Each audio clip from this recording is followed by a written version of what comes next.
चला तर मग आज आपण इथे सोबतच एक नवीन रेसिपी ट्राय करूया। आज आपण इथे बनवणार आहोत दुधग्याचे धपाटे। त्यासाठी मी इथे मस्त दुधगे घेतलेले आहेत, त्याला खिसून घेतलेला आहे आणि त्या आतल्या बिया एक साइडला काढून ठेवायच्या। तुम्ही हवं तर छोट्या खिसणीने खिसू शकता किंवा मोठ्या पण खिसणीने खिसू शकता। त्यात मी गव्हाचं पीठ, बेसनचं पीठ, थोडंसं टमाटर, कांद्याचं खीस, कोथिंबीर, कढीपत्ता, लाल तिखट, मीठ सगळे मसाले टाकून घेतले।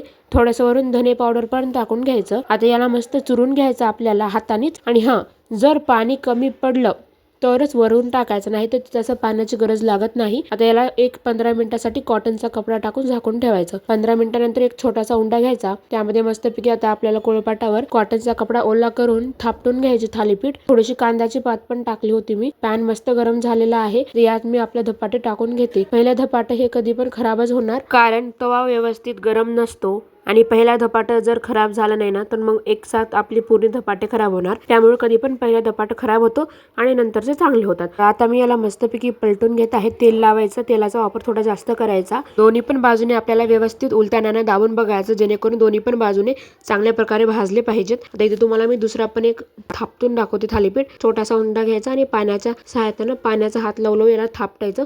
अलगद हाताने थापटायचं, जास्त जोर पण नाही लावायचा। जास्त जोर लावला तर हे मधातून चिरा पडतील। हलक्या हाताने थापटून घ्यायचं पाणी लावत लावत आणि त्यानंतर याला छोटे छोटे गोल करायचे मधामध्ये, जेणेकरून चांगल्या प्रकारे भाजले जातील। तुम्ही बघू शकता आपलं थालीपीठ तयार झालेलं आहे। तव्यावर टाकताना एक गोष्ट लक्षात ठेवायची, जेव्हा पण आपण थालीपीठला तव्यावर टाकू ना त्या टाइमला हे आपल्याला जे कॉटनचं कापड आहे ना ते कमीत कमी थोड्या वेळासाठी ठेवायचं आहे, जेणेकरून ते तव्याला चांगल्यापणे चिकटलं पाहिजे आपलं थालीपीठ। लगेचच काढायचं नाही, लगेचच काढल्यावर थालीपीठ मोडण्याची शक्यता जास्त असते। आता तुम्ही बघू शकता आपलं थालीपीठ बिलकुल बी मोडलेलं नाही। आता जे आपण छोटे छोटे छिद्र केलते ना त्यामध्ये थोडंसं तेल सोडायचं, जेणेकरून सगळ्या बाजूने तेल पसरलं पाहिजे आणि आजूबाजूने पण थोडं तेल लावून तर आपण याला पलटून घेऊया।